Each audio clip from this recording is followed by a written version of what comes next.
আপনার বাড়ির পাশে আপন দুই ভাই মারামারি লাগছে, আপনি দেখলে কি করেন? অনেকে মজা নেয়, অনেকে কি করে? মজা নেয়, আরেকটু লাগুক। আবার বলে হাত থাকতে মুখে কি বলে?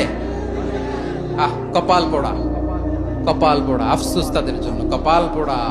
দুইজন ঝগড়া লাগলে মিলিয়ে দিলে যে কত সওয়াব, এটা আমরা অনেকে জানি না। দুইজন ঝগড়া লাগছে, আচ্ছা আপনাদের কোথাও এলাকায় আগুন লাগলে আপনারা কি ঢালেন? পানি। অনেকে ওই জায়গায় তেল ঢালে। এরকম ডাকাইতেছে না নাই? আগুন নিভানোর জন্য ঢালতে হবে কি? একদল এখানে কি ঢালে? আল্লাহ তাআলা এরকম মাইন্ডসেটের মানসিকতার হওয়া থেকে আমাদেরকে তুমি বাঁচাও। ঝগড়া লাগলে মিলিয়ে দিবেন। কি করবেন? দুইজনের মধ্যে দেখলেন যে সম্পর্ক খারাপ, তো একজনরে বললেন, ভাই সে তো ওই দিন আপনার ব্যাপারে অনেক প্রশংসা। কি আমার ব্যাপারে প্রশংসা? তার সাথে তো আমার মারাত্মক সম্পর্ক। কি বললো? এই বললো আপনি নাকি এই করছেন ওই করছেন, অনেক প্রশংসা। লোকটার মন খুশি হয়ে যাবে তার ব্যাপারে, ঠিক কিনা?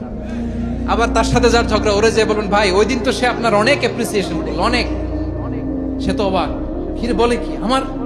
এই যে দুইজনের ব্যাপারে দুইজনের একটু ভালো ভালো কথা বলে দিচ্ছেন, একদিন দেখবেন রাস্তা দিয়ে হাঁটার সময় একে অপরকে সালাম দিয়ে ফেলছে, সালাম দিয়ে বুকে জড়ায় ধরছে, আছে না নাই? আবার মিলমিশ হয়ে গেছে। কিন্তু আমাদের স্বভাব হইলো, দুই প্রতিবেশী যদি একসাথে বসে একসাথে হাঁটে, দূর থেকে দেখলে আমাদের জলে, আছে না নাই? ঘটনা কি? এই দুইটার মধ্যে এত মিল কে? এই দুইটার মধ্যে গিরিঙ্গি লাগানো যায় কিভাবে? হ্যাঁ, এই বন্ধুত্ব ফ্রেন্ডশিপ নষ্ট করা যায় কিভাবে? এরকম মানসিকতা সবার না, আমাদের অনেকের মধ্যে আছে না নাই? আল্লাহর কাছে তওবা করেন, এই মানসিকতার যেন আমরা না, আমরা মিলিয়ে দিব।